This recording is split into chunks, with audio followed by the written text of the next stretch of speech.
Hello everyone, welcome to Prakriti classes. I hope you all are doing well. तो friends, आज की इस video में हम बहुत ही इंपॉर्टेंट टैग वर्ड्स के बारे में पढ़ेंगे जो कि आपके सीटेट के एग्ज़ाम के लिए बहुत ही इंपॉर्टेंट है। अगर आपने इन टैग वर्ड्स को पढ़ लिया तो आपके क्वेश्चन आंसर बहुत ही अच्छे तरीके से बनेंगे, क्योंकि यही टैग वर्ड्स आपके क्वेश्चंस में छुपी हुई होती हैं। तो अगर आपने इन सभी टैग वर्ड्स को पहचान लिया तो आप एक अच्छा स्कोर ला सकते हैं। और अभी तक अगर आपने पहले की वीडियोस नहीं देखी हैं तो जाकर देख लीजिए। अभी तक हमने सीडीपी, हिंदी पेडागॉजी के बहुत से इम्पॉर्टेंट एमसीक्यूज़ कर लिए हैं। तो जिन्होंने भी अभी तक वो सभी वीडियोस नहीं देखी हैं वो जाकर देख लीजिए, क्योंकि आपके एग्ज़ाम में अब ज़्यादा टाइम नहीं बचा है। तो अभी से आप एमसीक्यूज़ प्रैक्टिस करेंगे तो आपके लिए ही फ़ायदेमंद होगा। तो चलिए आज की क्लास हम स्टार्ट करते हैं, और जो भी नए हो वो हमारे चैनल को सब्सक्राइब कर लीजिए। तो आप देखेंगे कि टैग वर्ड्स के बारे में, तो सबसे पहले हम देखेंगे पॉजिटिव वर्ड्स के बारे में। जो आपके पॉजिटिव वर्ड्स होते हैं तो उनमें सबसे पहला है संसाधन। अगर किसी क्वेश्चन में आप संसाधन जैसा शब्द देखेंगे तो वो हमेशा पॉजिटिव होगा, तो उसे आपको सही आंसर मानना है। फिर नेक्स्ट आप देखेंगे विभिन्न संदर्भों में भाषा का प्रयोग। संदर्भ जैसे शब्द अगर आपको देखने को मिले तो वो भी हमेशा पॉजिटिव वर्ड कहलाएगा, तो उसे भी आपको हमेशा सही आंसर टिक लगाना है। फिर इसमें नेक्स्ट दिया गया है अवसर, अपॉर्चुनिटी। अगर आप किसी क्वेश्चन में अवसर, अपॉर्चुनिटी जैसे शब्द देखेंगे तो वो ऑप्शन भी बिल्कुल सही होगा। फिर नेक्स्ट है सक्रिय, एक्टिव। अगर एक्टिव जैसे शब्द आपको देखने को मिले, बच्चा एक्टिव होता है, टीचर भी एक्टिव होता है, इस तरीके से अगर आपको क्वेश्चन देखने को मिले तो वो क्वेश्चन भी हमेशा सही होगा। फिर नेक्स्ट है इसमें समझना, अंडरस्टैंड। समझना ये भी आपका एक पॉजिटिव टैग वर्ड है, तो ऐसा शब्द भी अगर आपको देखने को मिले तो वो आंसर भी हमेशा सही होगा। फिर इसमें नेक्स्ट है खोजबीन, डिस्कवर। जितना ज़्यादा बच्चा खोजबीन के माध्यम से सीखेगा तो वो ऑप्शन भी बिल्कुल सही होगा। तो खोजबीन जैसे शब्द भी बिल्कुल पॉजिटिव वर्ड कहलाएंगे। फिर इसमें अगला है समालोचनात्मक चिंतन, क्रिटिकल थिंकिंग। अगर बच्चा जितना क्रिटिकल थिंकिंग के माध्यम से सोचेगा तो वैसा ऑप्शन भी बिल्कुल सही हो जाएगा। फिर इसमें अगला दिया गया है संवेदनशील, सेंसिटिव। सेंसिटिव भी आपका पॉजिटिव वर्ड है। फिर इसमें नेक्स्ट है रचनात्मक आकलन, फॉर्मेटिव असेसमेंट। एक होता है समेटिव असेसमेंट, एक होता है फॉर्मेटिव असेसमेंट। तो जो फॉर्मेटिव असेसमेंट होता है वो आपका हमेशा पॉजिटिव वर्ड होगा और समेटिव असेसमेंट आपका नेगेटिव वर्ड होगा। तो अगर आपको कहीं पर भी फॉर्मेटिव असेसमेंट या रचनात्मक आकलन देखने को मिले तो वो ऑप्शन हमेशा पॉजिटिव होगा। फिर नेक्स्ट है इसमें त्रुटि, भ्रांतियाँ, एरर्स या मिसकंसेप्शन। ऐसे अगर बच्चे त्रुटियाँ करते हैं तो वो हमेशा पॉजिटिव वर्ड के अंतर्गत आएगा, क्योंकि त्रुटियाँ जो होती हैं वो बच्चों को सीखने में मदद करती हैं। अगर उन्हें किसी प्रकार का मिसकंसेप्शन है तो वो भी हमेशा पॉजिटिव वर्ड ही कहलाएगा, क्योंकि बच्चे त्रुटियां करके ही ज़्यादा अच्छे तरीके से सीखते हैं। फिर इसमें अगला दिया गया है मातृभाषा, मदर टंग। यानी कि जो बच्चे की मातृभाषा होती है वो भी हमेशा पॉजिटिव वर्ड कहलाती है। इसीलिए जहाँ पर भी आपको मातृभाषा देखने को मिले तो वो भी हमेशा पॉजिटिव आंसर होगा। फिर इसमें अगला दिया गया है बहुभाषिकता, मल्टीलिंग्वलिज्म। जहाँ पर भी बहुभाषिकता की बात होती है वो भी हमेशा पॉजिटिव वर्ड कहलाता है। तो इस प्रकार से आप देखेंगे कि बहुभाषिकता, मल्टीलिंग्वलिज्म आपका एक पॉजिटिव वर्ड होगा। फिर इसमें अगला दिया गया है चर्चा, डिस्कशन। जितना ज़्यादा बच्चा चर्चा करेगा, डिस्कशन के माध्यम से सीखेगा, बच्चा उतना ही अच्छे तरीके से सीखेगा। तो इस प्रकार के वर्ड्स भी अगर आपको देखने को मिले तो वो भी हमेशा आपका पॉजिटिव वर्ड कहलाएगा। फिर इसमें नेक्स्ट है संवेग, इमोशन। फिर इसमें अगला है सर्वांगीण विकास। जितना ज़्यादा बच्चे का सर्वांगीण विकास किया जाता है उतना बच्चा अच्छे तरीके से सीखता है। फिर इसमें नेक्स्ट दिया गया है करके सीखना, लर्निंग बाय डूइंग, हस्तपरक अनुभव या हैंड्स ऑन एक्टिविटी। जितना ज़्यादा बच्चा लर्निंग बाय डूइंग के माध्यम से सीखेगा, वो हैंड्स ऑन एक्टिविटी करेगा, जितना वो खुद से किसी चीज़ों को सीखने के लिए तत्पर रहेगा, उतना वो अच्छे तरीके से सीखेगा। तो ऐसे वर्ड्स भी अगर आपको देखने को मिले किसी क्वेश्चंस में, तो वो ऑप्शन भी बिल्कुल सही होगा। फिर इसमें अगला दिया गया है सम्मान, लगाव, प्रोत्साहन, इनकरेज। आपको बच्चे को ज़्यादा से ज़्यादा इनकरेज करना है, ना कि डिस्करेज। डिस्करेज आपका नेगेटिव ऑप्शन कहलाएगा और इनकरेज आपका पॉजिटिव ऑप्शन। तो इनकरेज भी आपका पॉजिटिव ऑप्शन हो जाएगा। फिर इसमें नेक्स्ट है जिज्ञासा, क्यूरियोसिटी। अगर बच्चे में ज़्यादा जिज्ञासा उत्पन्न हो रही तो वो भी आपका एक पॉजिटिव वर्ड कहलाएगा। फिर इसमें नेक्स्ट दिया गया है चाइल्ड सेंटर्ड। सबसे महत्वपूर्ण यही है कि बच्चे को हमेशा बाल केंद्रित करके ही आपको पढ़ाना है, ना कि टीचर सेंटर्ड होगा, ना ही टेक्स्ट बुक सेंटर्ड होगा। ये हमेशा चाइल्ड सेंटर्ड ही होगा। तो चाइल्ड सेंटर्ड अगर आपको देखने को मिले तो वो हमेशा एक पॉजिटिव वर्ड के रूप में कहलाएगा।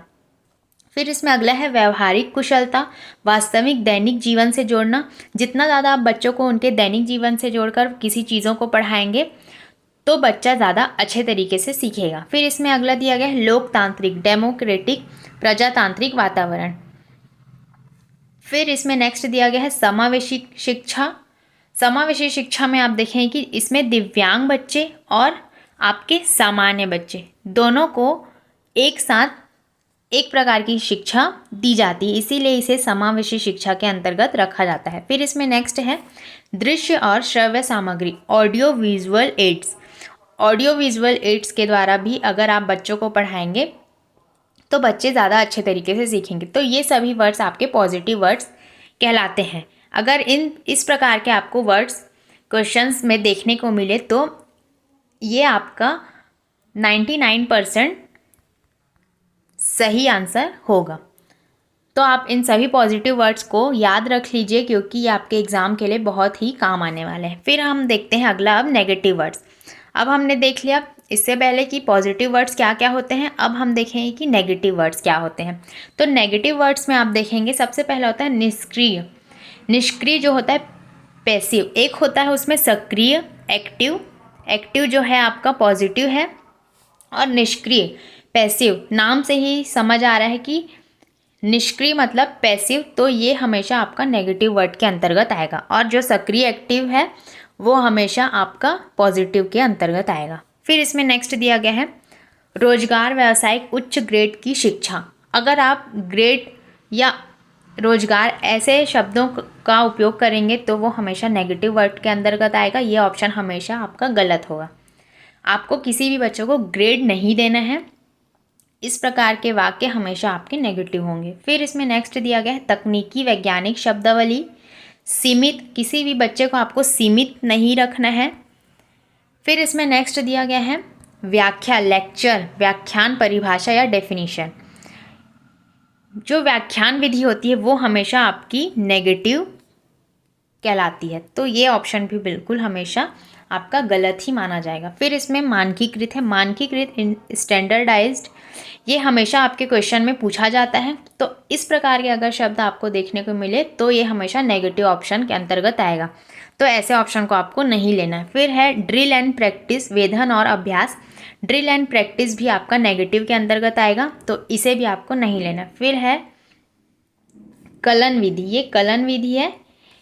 एल्गोरिथम, जो एल्गोरिथम होता है इसे ज़्यादातर आप मैथ्स के अंतर्गत पढ़ेंगे, तो एल्गोरिथम भी आपका एक नेगेटिव ऑप्शन होगा। फिर इसमें नेक्स्ट है पृथक्करण और नामांकित, सेग्रीगेशन एंड लेबलिंग। किसी भी बच्चे को आपको लेबलिंग नहीं करना है, किसी को भी आपको पृथक्करण और नामांकित नहीं करना है। इस प्रकार के वर्ड्स भी आपके नेगेटिव कहलाते हैं। फिर है तुलना, कंपैरिजन।